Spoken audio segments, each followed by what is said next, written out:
نحمده ونصلي ونسلم على سيدنا ومولانا محمد رسوله النبي الأمين المكين الحنين الكريم الرؤوف الرحيم اما بعد بسم اللہ الرحمن الرحیم۔ نعت خوانان گرامی اور معزز شرکاء و حاضرین، اللہ رب العزت کا شکر ہے کہ اس نے اپنے خاص لطف و کرم سے ہمیں نہایت ہی مبارک مجلس میں حاضری کی توفیق عطا فرمائی۔ محفل نعت کا جو انعقاد ہے یہ امتی ہونے کے ناطے سے ہمارا فرض ہے اور ہمارے ایمان کا تقاضا ہے، اس لیے کہ محبت رسول صلی اللہ تعالی علیہ وآلہ وسلم کا چراغ جس طرح نعت کی محفلوں سے فروزاں ہوتا ہے وہ نہ نوافل سے ہوتا ہے نہ کثرت زہد سے، اور ایمان کی سلامتی طریق زہد میں نہیں طریق عشق میں ہے۔ اللہ سلامت رکھے مجلس حسان کو جس نے حضور علیہ السلام کے زلف و رخسار کے تذکروں کو عام کر دیا ہے، جس نے حضور کے حسن و جمال کے تذکروں کو عام کر دیا ہے، اور جنہوں نے عشق و محبت رسول صلی اللہ علیہ وسلم کی یہ شمع محافل نعت کی صورت میں گھر گھر جلا دی ہے۔ واقعہ یہ ہے کہ لوگ تو شاید یہ سمجھتے ہیں کہ امتی کا رشتہ نبی کے ساتھ اطاعت اور اتباع ہی کا رشتہ ہوتا ہے، یہ نادانی ہے۔ اطاعت اور اتباع کا رشتہ حق ہے، مگر یہ فرع ہے، اصل نہیں ہے۔ اصل نبی کے ساتھ عشق و محبت کا رشتہ ہے۔ بات سمجھ لیں، ایمان کی اصل حضور علیہ السلام کے ساتھ کون سا رشتہ ہے؟ رشتہ اطاعت نہیں، رشتہ محبت، رشتہ عشق، یہ اصل ہے ایمان کی، اور اطاعت اتباع اور اس کے بعد جو کچھ کہیے یہ اس کی فرع ہے، یہ اس کی یعنی شاخیں ہیں، اور عشق رسول کا رشتہ یہ ایمان کی جڑ ہے۔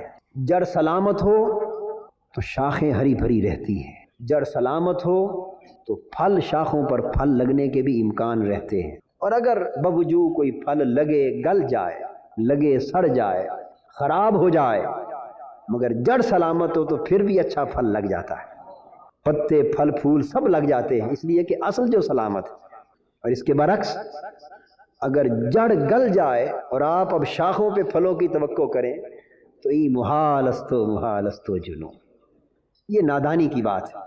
ایمان خالی اطاعت اور اتباع کے بلبوتے پر زندہ نہیں رہتا، ایمان کی زندگی عشق سے ہے، ایمان کی زندگی تازگی عشق سے ہے، محبت سے ہے۔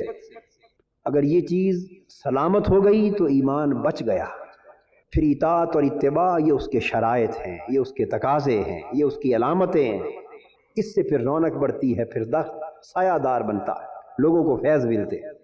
مگر اصل کی سلامتی چاہتے ہو تو نبی پاک صلی اللہ علیہ وآلہ وسلم سے رشتہ عشق کو مضبوط کر لو، اور مبارکباد کے مستحق ہیں حضور علیہ السلام کے نعت خوان جو اس رشتہ عشق کی مضبوطی کا سامان کر رہے ہیں، چونکہ ان کے وجود سے ایمان کی سلامتی، جہاں جہاں یہ رونقیں قائم ہیں ایمان کی حلاوتیں میسر ہیں، اور ان زمینوں سے اور ان ریاستوں کے باسیوں سے پوچھو جہاں یہ رونقیں ختم کر دی گئیں ان کے ایمان کی بستیاں کتنی اجڑی جا رہی ہیں، ان سے پوچھ۔ تو ایمان کی اصل رشتہ محبت اس لیے ہے کہ حضور علیہ السلام کا تعلق بھی امت کے ساتھ محبت والا تعلق ہے، تو ادھر سے بھی رشتہ محبت کا ہے، ادھر سے بھی رشتہ محبت ہی کا ہونا چاہیے۔ حل جزاء الاحسان الا الاحسان، جیسا کوئی احسان کرے جواب میں ویسا ہی ہونا چاہیے۔ کبھی آپ نے سوچا کہ حضور علیہ السلام کو اپنی امت سے کتنی محبت ہے؟ اللہ کی عزت کی قسم، اگر آپ کو اس کی خبر ہو جائے کہ آقا کو ہم گناہگاروں سے کتنی محبت ہے، شاید خوشی سے ہمارے جگر پھٹ جائیں، خوشی سے ہمارے دل تار تار ہو جائیں۔ اگر یہ معلوم ہو جائے کہ حضور کو اس امت سے کتنی محبت ہے، بس میں اس موضوع پر کہ حضور کو اس امت سے کتنی محبت ہے ایک دو حدیثیں سنا دیتا ہوں۔ حدیث پاک میں ہے، حضرت ابو موسیٰ اشعری رضی اللہ تعالیٰ عنہ روایت کرتے ہیں، حضور علیہ السلام نے فرمایا، خیرت بین ان یدخل نصف امت الجنہ و بین الشفاعہ فاخترت الشفاعہ۔ آقا فرماتے ہیں کہ اللہ پاک نے مجھے اختیار دیا گیا اس بات کا کہ اے محبوب تمہیں 2 آپشنز دیتا ہوں، 2 باتیں تمہاری ثوابدید پہ چھوڑتا ہوں، ان آپشنز میں سے کسی ایک کو چن لو۔ 2 باتیں ہیں، جو چاہو چن لو۔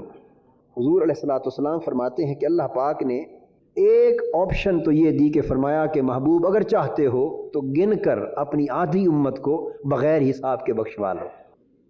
اگر چاہتے ہو محبوب تو آدھی امت بغیر حساب کے گن کے بخشوا لو، اور اگر آپ چاہتے ہیں تو آدھی امت کے بخشوانے کی بجائے شفاعت کا حق لے لو۔ اب تمہاری مرضی پہ بات چھوڑی ہے پیارے، 2 میں سے جو چاہتے ہو لے لو۔ اگر چاہو تو آدھی امت بغیر حساب کے بخشنے کو تیار ہوں، چاہو تو حق کے شفاعت عطا کرنے کو تیار ہوں۔ حضور علیہ الصلوۃ والسلام فرماتے ہیں فاخترت الشفاعہ، پس میں نے گن کر آدھی امت کا بخشوانا یہ چھوڑ دیا اور شفاعت کا حق لے لیا۔ آدھی امت کا بخشوانا چھوڑ دیا، شفاعت کا حق لے لیا۔ آقا آپ نے آدھی امت کی جو بخشش بغیر حساب کے ہو رہی تھی وہ حق کیوں چھوڑا، اور حق کے شفاعت کو کیوں منتخب فرمایا؟ فرمایا اس لیے کہ لأنہا اعم، اس کو اس لیے منتخب کیا کہ اس میں ایک قید تھی، اس میں ایک حد تھی۔ آدھی امت اگر بخش دی جاتی اور اس سے آگے بخشش چاہتا تو ممکن نہ تھا، کہ ایک حد پر جا کر بخشش ختم ہو جاتی، اور میں نہیں چاہتا تھا، اس لیے میں نے اسے چھوڑ دیا اور شفاعت کو لے لیا کہ اس پہ کوئی حد نہیں ہے، اس پر کوئی قدغن نہیں ہے۔ اب جب تک، جس وقت تک، جہاں تک چاہوں گا امت کو بخشواتا جاؤں گا۔ اس میں پابندی تھی، اس میں پابندی نہیں، یہ عام حق ہے، لأنہا اعم، یہ عام ہے۔ اور اس کے لیے وعدہ الہی ہے کہ وَلَسَوْفَ يُؤْتِيكَ رَبُّكَ فَتَرْضَىٰ، محبوب تمہیں اتنا عطا کروں گا اور عطا کرتا رہوں گا کہ جب تم اپنی زبان سے کہو گے کہ مولا راضی ہوں تب بند ہوگا۔ فرمایا میں اس وقت تک راضی نہیں ہوں گا جب تک ایک امتی بھی دوزخ میں رہ جائے۔ فرمایا یہ حق چونکہ عام تھا، اس پر قید نہ تھی، پابندی نہ تھی، سو میں نے اس کو چن لیا۔ اور اس کے بعد قربان جائیں آقا آپ کی اس محبت پر جو اپنے گناہ گاروں کے ساتھ ہے۔ فرماتے ہیں اَتُرَوْنَهَا لِلْمُتَّقِينَ وَلَكِنَّهَا لِلْمُذْنِبِينَ الْخَطَّائِينَ، لوگوں کیا تمہیں یہ خیال ہے کہ جو شفاعت کا حق میں نے لیا ہے یہ متقین کے لیے ہے، یہ پرہیزگاروں کے لیے ہے، یہ نیکوکاروں کے لیے ہے، یہ شب زندہ داروں کے لیے ہے؟ نہیں نہیں، وہ تو اللہ کے وعدے سے بخشے جائیں گے۔ میں نے تو حق کی شفاعت اپنے گناہ گاروں کے لیے لیا ہے، اپنے خطا کاروں کے لیے لیا ہے۔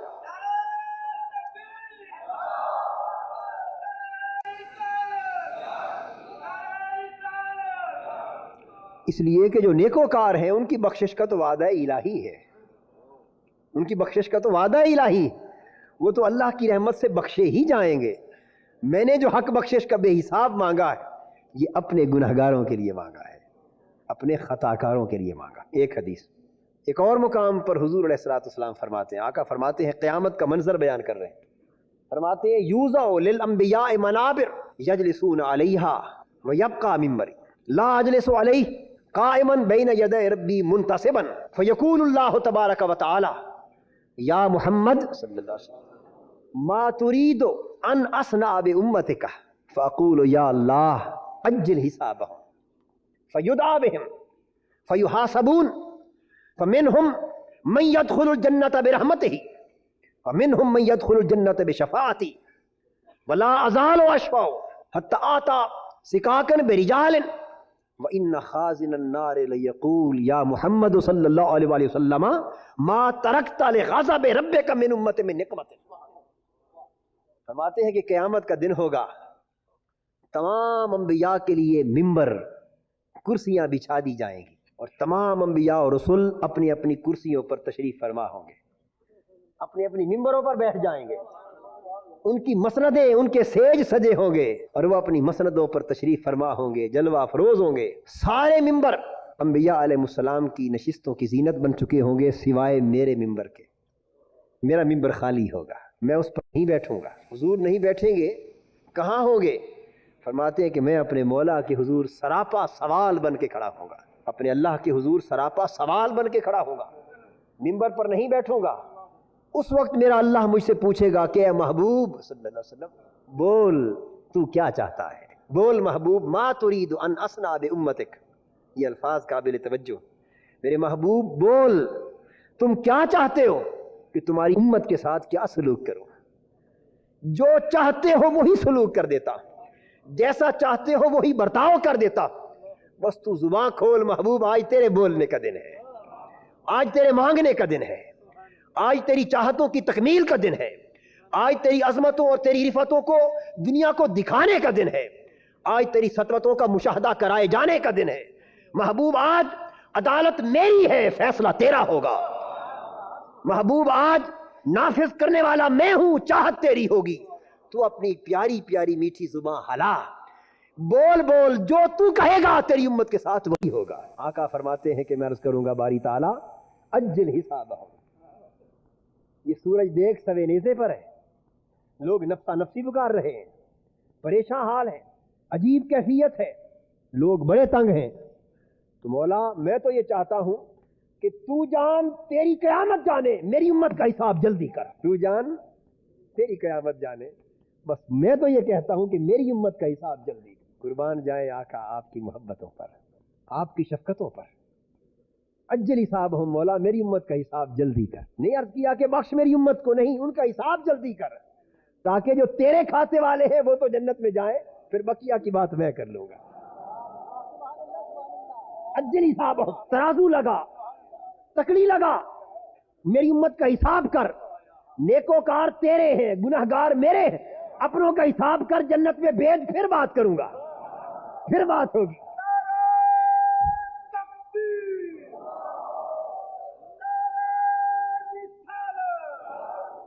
حدیث میں ہے فیدعا بہم، بس آواز دی جائے گی، اور قیامت میں آواز بلند ہوگی کہ میرے محبوب محمد کی امت آ جائے صلی اللہ علیہ وسلم. حضور کی امت کو بلایا جائے گا، ساری امت جمع ہوگی. فیحاسبون، ان کا حساب کر دیا جائے گا، ان کا حساب کتاب ہوگا. آگے حضور فرماتے فمنہم من يدخل الجنۃ برحمتہ. ہم لوگ حدیثیں تو پڑھتے ہیں، دورے بھی کرتے ہیں، مگر وہ دورے نہیں ہوتے. میرے والد گرامی رحمۃ اللہ علیہ جب مجھے حدیث پڑھایا کرتے، بخاری شریف جب پڑھ رہا تھا تو اس زمانے کی بات ہے، شعر تو معلوم نہیں کسی کا ہے، لیکن مجھے انہوں نے سنایا. فرمایا کہ بے عشق نبی جو بھی پڑھاتے ہیں بخاری، آتا ہے بخار ان کو، بخاری نہیں آتی، آتا ہے بخار ان کو، بخاری نہیں آتی. تو بندہ جب تک حضور کی گلیوں کے سگوں سے رشتہ عشق قائم نہ کرے، با سگانے کوئے او عقد محبت بستہ، اس گلی کے کتوں سے جب تک عشق کا نکاح نہ ہو جائے، اس گلی کے کتوں سے جب تک عشق کا نکاح، عشق کا عقد نہ ہو جائے، اس وقت تک حضور کی حدیثوں کی سمجھ کہاں آئے. تو میں عرض کر رہا تھا، حضور نے صلی اللہ علیہ وسلم نے فرمایا کہ پھر ان میں سے کچھ وہ ہوں گے جو اللہ کی رحمت سے بخشے جائیں گے، اللہ کی رحمت سے بخشے جائیں گے. فمنہم من يدخل الجنۃ بشفاعتی، اور پھر بقیہ وہ ہوں گے جو میری شفاعت سے بخشے جائیں. اب شفاعت سے کیسے بخشے جائیں گے؟ حضور فرماتے ہیں کہ میں شفاعت کرتا جاؤں گا، شفاعت کرتا جاؤں گا، شفاعت کرتا جاؤں گا، اور میری شفاعت سے بخشش ہوتی جائے گی. شفاعت کرتا جاؤں گا، میری امت بخشی جاتی رہے گی، بخشش کے دروازے کھل جائیں گے، اور شفاعت کا سلسلہ اور کرم کا یہ سلسلہ یہاں تک جا پہنچے گا کہ حضور فرماتے ہیں کہ پھر میرے سامنے کچھ ایسے لوگ آئیں گے جن کے ہاتھ میں دوزخ کا پروانہ تھما دیا گیا ہوگا، جن کا دوزخ کا فیصلہ اللہ کی عدالت سے ہو چکا ہوگا، اور حکم دے دیا گیا ہوگا کہ اب ان کو دوزخ میں دھکیل دیا جائے، اونھے منہ گرا دیا جائے. دوزخ کا فیصلہ ہو چکا ہوگا، ان کے ہاتھوں میں دوزخ کے پروانے تھمائے جا چکے ہوں گے، اور فرشتے انہیں دوزخ میں لے جا رہے ہوں گے. وہ میرے سامنے آ جائیں گے، اور میری شفاعت ان کو بھی تھام لے گی.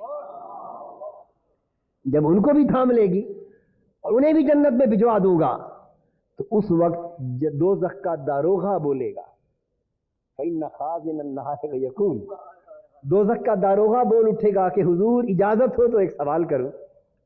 میں فرماؤں گا ہاں بول. تو دوزخ کا چوکیدار مجھ سے سوال کرے گا، آقا ما ترکت لغضب ربک فی امتک من نقمہ، آقا آپ نے ساری امت کھڑے کھڑے بخشوا دی، اللہ کے غضب کے لیے کچھ ایک بھی نہیں چھوڑا. ہائے ہائے، اللہ کے غضب کے لیے کوئی چھوڑا ہی نہیں. کہ کوئی اللہ کی غضب کا بھی حصہ بچ جاتا، اپنے سارے بخشوا کے لے گئے، دوزخ کا دار ہوگا۔ یہ امت کے ساتھ محبت کا عالم ہے، کاش ہمیں اس محبت کی تپش نصیب ہو جائے۔ کیا محبت ہے آقا کی اس امت کے ساتھ۔ اور وہ صحیح بخاری کی حدیث جو کتاب التوحید میں باب و کلام الرب مع الانبیاء یوم القیامہ میں صحیح بخاری کے آخر میں جا کر آئی، بڑی طویل حدیث ہے، وہ میں نہیں سنانا چاہتا، آپ نے سنی ہے، میں اس کے صرف 3 جملے عرض کرنا چاہتا ہوں۔ وہ حدیث جس میں آقا دو جہاں ساری امتوں کی مایوسیوں کے بعد انا لہا کہہ کر سجدہ ریز ہو جائیں گے اور سارے کے سارے وفد آقا کے در دولت پر آئیں گے قیامت کے دن، حضور شفاعت کے لیے اللہ کی بارگاہ میں سجدہ کریں گے، اور جس پر اللہ پاک فرمائیں گے یا محمد ارفع رأسک قل یسمع لک سل تؤتا واشفع تشفع۔ اس میں سے صرف ایک لفظ کا معنی کرنا چاہتا ہوں۔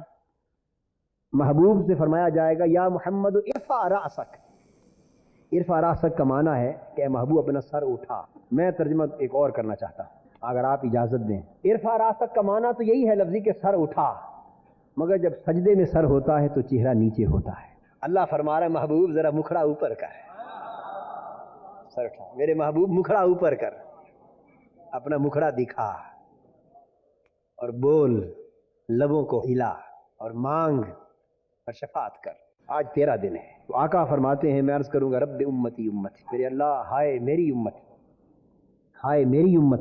جس طرح بچہ جان سے زندگی سے جا رہا ہو اور کوئی سہارا نظر نہ آئے تو ماں کی مامتا پکار اٹھتی ہے ہائے میرا بچہ، ہائے میرا بچہ گیا۔ کروڑ مامتائیں ماؤں کی قربان ہو جائیں تو حضور کی محبت اور رحمت کا ذرہ نہیں بنتا۔ آقا فرمائیں گے رب امتی، میرے اللہ ہائے میری امت، ہائے میری امت۔ اب سنیے اللہ تبارک و تعالیٰ کیا فرماتے ہیں۔ ارشاد فرمایا جائے گا میرے محبوب فانطلق فاخرج من النار من کان فی قلبہ مثقال شعیرۃ من ایمان۔ اللہ پاک فرمائیں گے میرے محبوب اٹھ اور جا، اور تیرے جس جس امتی کے دل میں ایک دانے کے برابر بھی ایمان ہے اپنے ہاتھوں سے نکال کے دوزخ سے جنت میں ڈال دے۔ اخرج من النار، یہاں جو بات جس طرف میں آپ کو متوجہ کرنا چاہتا ہوں وہ یہ کہ اللہ تبارک و تعالیٰ نے حضور علیہ الصلوۃ والسلام کی اس التجا کے نتیجے میں یہ نہیں فرمایا کہ محبوب اچھا تیری شفاعت قبول ہو گئی میں تیری امت کو بخش دیتا، یہ جس کے دل میں ایک دانے برابر بھی ایمان ہے اس کو بخش دوں گا، یہ نہیں فرمایا۔ یہ فرمایا کہ بخش دوں گا، بولیے، یہ فرمایا کہ دانہ برابر بھی جس کے دل ایمان ہے اس کو دوزخ سے نکال کے جنت میں ڈال دوں گا، یہ فرمایا نہیں۔ محبوب فرمایا فانطلق فاخرج من النار، محبوب میں اپنی بات نہیں کرتا، اٹھ جا اور دانہ بھر بھی ایمان جس کے دل میں نظر آئے اپنے ہاتھوں سے نکال کے دوزخ سے جنت میں ڈال۔ ایسا کیوں فرمایا؟ بات تو ایک ہی ہے، فرما دیتے محبوب میں نے دوزخ سے نکال کے جنت میں ڈال دیا تو مقصود تو پھر بھی یہی تھا، مگر نہیں، مقصود یہ نہیں پورا ہوتا۔ اس لیے کہ اگر رب کریم فرماتے کہ میں بخش دیتا ہوں، دوزخ سے نکال کے جنت میں ڈال دیتا ہوں، تو دوزخ میں جلنے والے کئی جنت میں چلے جاتے، تو کسے کیا خبر کہ بخشش کس کے لیے ہوئی ہے؟ کوئی سمجھتا کہ شاید حساب کتاب پورا ہو گیا، کوئی سمجھتا دوزخ کا قیام پورا ہو گیا، کوئی سمجھتا کہ اللہ کی رحمت جوش میں آ گئی، کوئی کچھ خیال کرتا، کوئی کچھ خیال کرتا۔ اور رب کریم یہ چاہتا ہے کہ محبوب بخشوں تمہاری خاطر اور اس کا احساس بھی نہ ہو جنت میں جاتے وقت لوگوں کو، اس لیے میں نہیں ڈالتا، تو خود جا اپنے ہاتھوں سے دوزخ سے نکالتا جا، جنت میں ڈالتا جا، تاکہ جو جہنمی اب جنت میں جائے اسے پتا چلے کہ یہ خدا نے نہیں مصطفیٰ نے بخشوایا، پتا چلے۔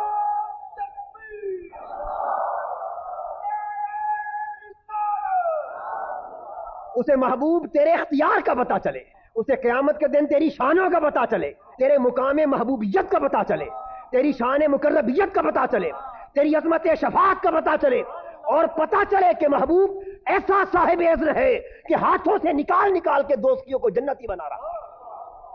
اس شان کا پتا چلے الکرامت والمفاتیح یومئذ بیدی، قیامت کے دن ساری رحمتیں، ساری بزرگیاں اور جنت کی ساری چابیاں میرے ہاتھوں میں تھما دی جائیں گی۔ محبوب یہ چابیاں ہیں، جس کے دروازے چاہے کھول، جس کو چاہے ڈال، جس کو چاہے نکال، یہ قیامت کا سما ہے۔ پھر فرماتے ہیں کہ میں جاؤں گا فانطلق کو فافعل، میں جاؤں گا اور ایسا کر کے آؤں گا، پھر حضور سجدے میں گر جائیں گے۔ اللہ پاک فرمائے گا محبوب اب کیا ہے؟ عرض کروں گا مولا اب بھی کچھ رہ گئے.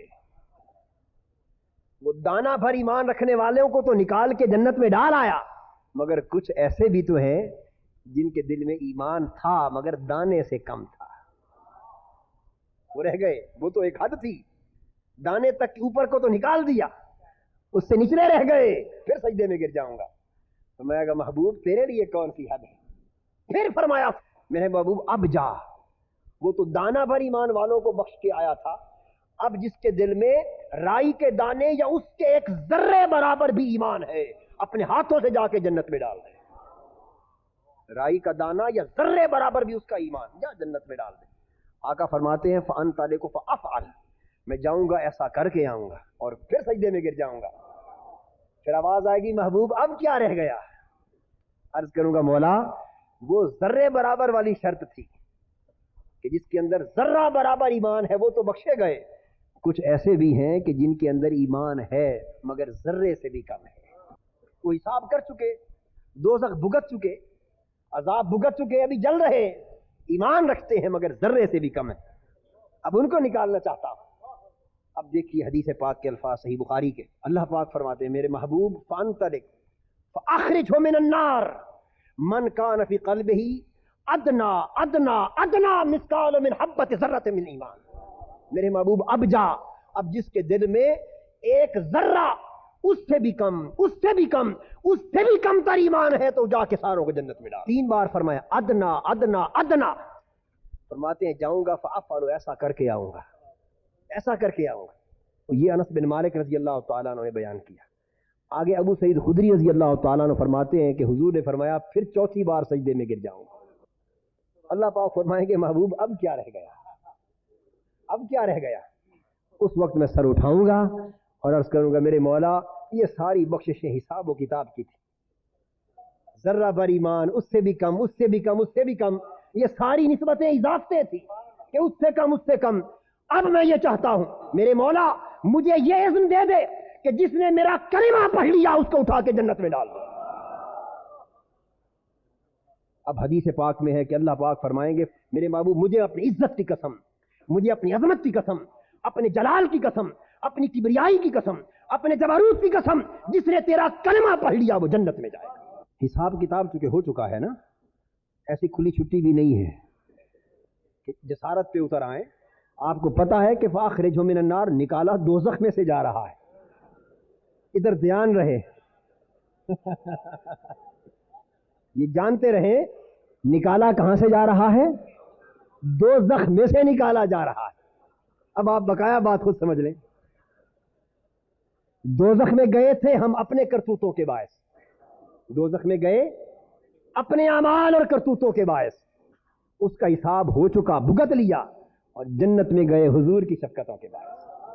وہ جو نسبت ایمان حضور سے قائم ہو گئی اس نے اس شفقت کا حقدار بنا دیا. جو محبت آقا کی امت سے ہے ہم اس محبت کا صلہ تو نہیں دے سکتے. مر مٹ جائیں، ٹکڑے ٹکڑے ہو جائیں، ہمارے جسم کے ریزے ریزے ہو جائیں، اس محبت کا صلہ تو ہمارے گمان میں بھی نہیں آ سکتا. پر اور کچھ نہ صحیح کم سے کم اسی راہ پر تو چل پڑیں، اس محبت کا حیا تو کریں. اعلیٰ حضرت شاہ احمد رضا خان صاحب رحمۃ اللہ تعالی علیہ فرماتے ہیں اور تم پر میرے آقا کی عنایت نہ سہی، اور تم پر میرے آقا کی عنایت نہ سہی، ظالموں کلمہ پڑھانے کا بھی احسان گیا. کم سے کم اس راستے پر چل پڑے، کم سے کم اس راستے پر چل پڑے. صحابہ کرام اسی راہ محبت کے مسافر تھے، صحابہ اسی راہ عشق و محبت کے مسافر تھے. وہ عظیم ہو گئے، وہ خالی اطاعت و اتباع والے لوگ نہیں تھے، وہ عظیم ہو گئے، اور ان کی اطاعت و اتباع اس عشق و محبت سے جنم لیتی تھی. ان کے قدم حضور کی اطاعت کے بغیر کسی اور راہ پہ اٹھ نہ سکتے تھے کہ وہ قربان تھے، وہ ذبیح تھے، شہید محبت، شہید محبت. اور ان کی محبت میں شہید ہونے کی کیفیتیں کبھی صحابہ کی سیرت و سوانے پڑھیں تو آپ کو پتہ چلے. حضرت عبداللہ بن زید رضی اللہ تعالیٰ عنہ ایک صحابی، حضور علیہ الصلوۃ والسلام کے وصال کی انہیں خبر پہنچی. وہ اپنے کھیتوں میں کام کر رہے تھے، اپنے کھیتوں میں کام کر رہے ہیں، اور اچانک کسی نے آ کے بتایا کہ عبداللہ آقا وصال فرما گئے. حضور کے وصال کی خبر پہنچی، وہیں سکتہ کا عالم طاری ہو گیا اور ہاتھ اٹھا کے کہنے لگے میرے مولا اسی لمحے میری آنکھوں کی بینائی سلب کر لے کہ جن نگاہوں نے چہرہ مصطفیٰ دیکھا ہے اب کسی اور چہرے کو تکنے کی اجازت نہیں دیتی. حدیث پاک میں آتا ہے پس وہ بینائی سلب ہو گئی, اسی لمحے نابینا ہو گئے. یہ راہ عشق کے مسافر تھے. کیسے لوگ تھے صحابہ؟ سیدنا فاروق اعظم رضی اللہ تعالیٰ عنہ کتنے جری, کتنے بہادر, کتنے شجاع کہ کیسر و کسرا کے ایوانوں میں ان کے ذکر سے زلزلہ آتا ہے, بڑی بڑی طاقتیں لرزہ برندام ہوتی. اور عشق کے اندر حال کیا ہے؟ راتوں کو گلیوں میں پھرتے, ہائے ہائے ہائے, کبھی سیدنا صدیق اکبر کے پاس جاتے اور کہتے اے بھائی ابو بکر حضور کے وصال کے بعد دل بڑا اداس ہے, آ مل کے چلے اور جہاں جہاں حضور جا کے بیٹھتے تھے ان جگہوں کو دیکھ کر آئے, اور جن جن گھروں میں حضور جاتے تھے ان گھروں میں جائیں. پھر وہ ایک خاتون کے ہاں گئے, ان کے پاس حضور کا آئینہ تھا صحابہ کرام جس میں حضور اپنا چہرہ پاک دیکھتے تھے, چہرہ پاک دیکھتے تھے. خواہش ہوئی کہ آؤ جا کے وہی آئینہ ہی تک لیں جس میں یار چہرہ دیکھتا تھا. اس آئینے کو تکنے گئے, جب آئینہ سامنے کیا تو بجائے اپنی شکل نظر آنے کے چہرہ مصطفیٰ نظر آنے لگا.